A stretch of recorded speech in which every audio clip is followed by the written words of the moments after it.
I have that power? Can I realize that potential within myself? Okay. When you talk about God and creation, you have to understand there's a distinction between the creator and the created. There's always going to be a distinction. The moment creation has brought into existence, it's a distinction. Okay. Because this cosmos at one point didn't exist. Yes. So our whole existence is dependent, it's contingent upon our creator.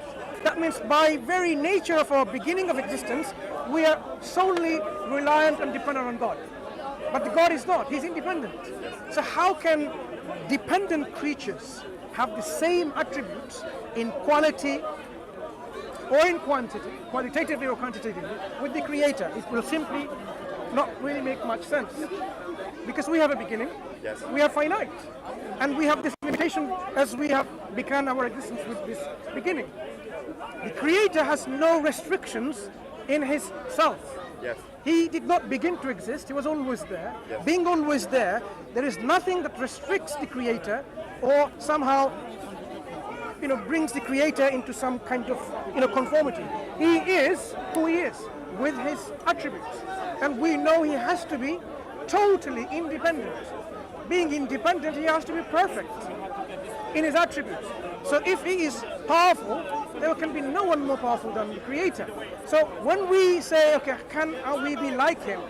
We can have certain amount of power and ability, but our power and ability will be very limited compared to the creator of our cosmos. Do you know how big our cosmos is? Have you ever seen it on? I've seen it on YouTube. It's massive. Yeah? When you see them zoom in, right? Yeah. They can zoom in from you, or zoom out and go all the way to galaxies and nebulas, and you will see how vast our universe is. Yes. The one who created all of this, how can we even compare to us or to any of the creation? He will be totally unique. The creator will be totally unique. So we believe, yes, we have given certain attributes which you might find some resemblance to the attribute of God, but they are only by name only. We have knowledge, but the creator's knowledge infinitely more. Yes. He's all knowledgeable. We are a limited amount of knowledge possessing individuals. Does that mean that he's as in this lifetime, my potential has been capped?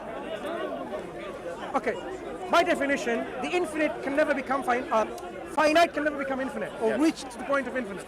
Okay. So whatever you have, your potential would never become equal to God's attributes. Okay, so in our makeup, whatever we have the potential to grow and increase. This is the teaching of Islam, where we are constantly to strive and to struggle to better ourselves.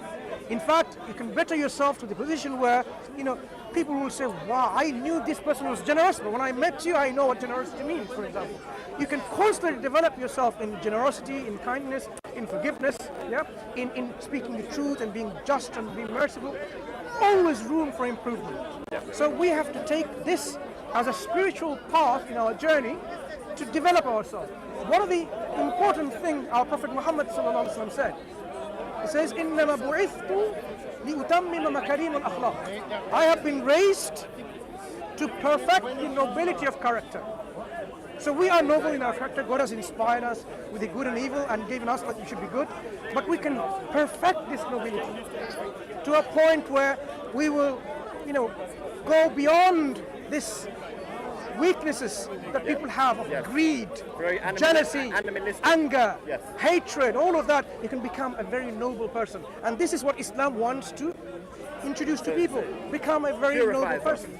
Purification. So the teachings have been sent to us so that in this lifetime we can purify ourselves. Yeah. And by purifying ourselves, we can then realize our need and our purpose in our life, so that we can fulfill our purpose. If you constantly sin, meaning do things which we know, rape, murder, killing, stealing, pedophiles, all the things that you can find detestable, how can you then fulfill your worship of God to be someone who is totally grateful to God and listens to God?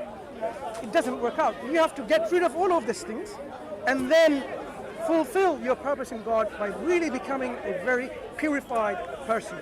Someone who is ennobled to fulfill the purpose and the path of God, to worship God. so that your heart is pure. Thank you so much. I appreciate your energy, and thank you for doing this. The youth, we need guidance and role models like yourself, so thank you. Thank you. Thank you.